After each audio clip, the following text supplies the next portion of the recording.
وكانوا يقولون إذا متنا وكنا ترابا وعظاما أئنا لمبعوثون أو آباؤنا الأولون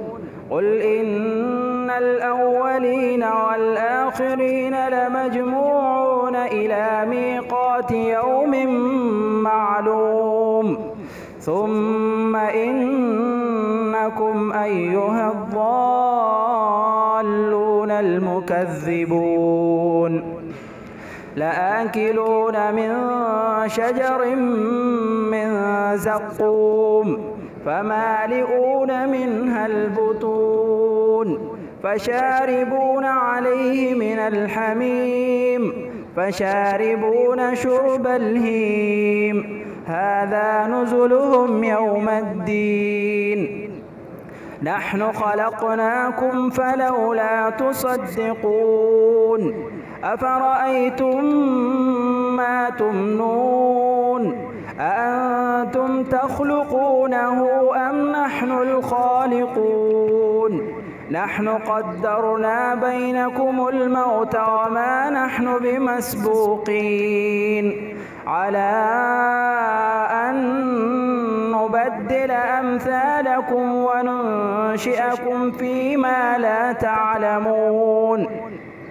ولقد علمتم النشأة الأولى فلولا تذكرون أفرأيتم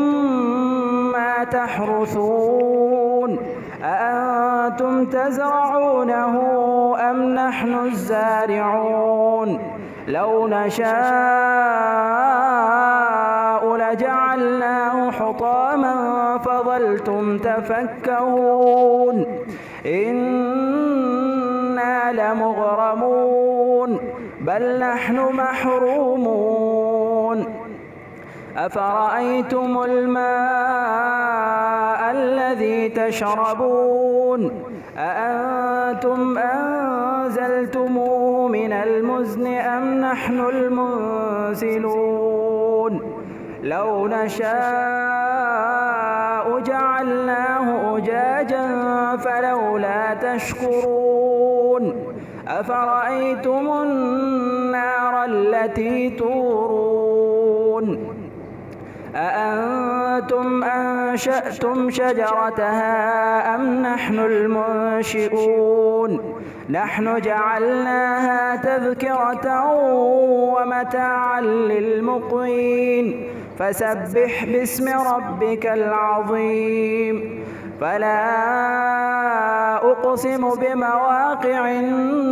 النجوم وإنه لقسم لو تعلمون عظيم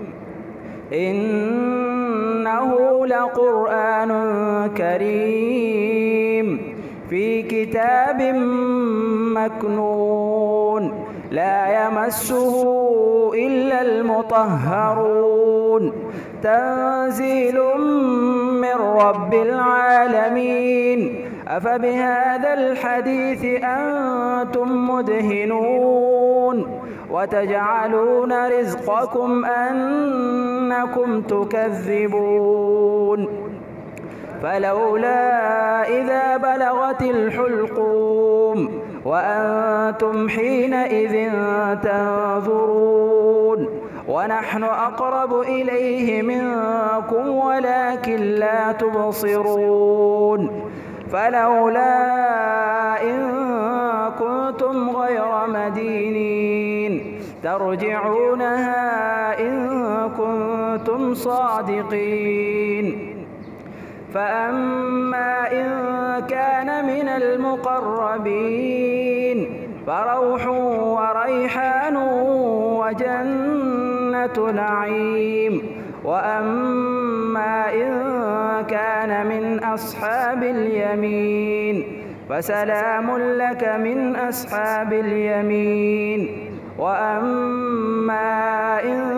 كان من المكذبين الضالين فنزل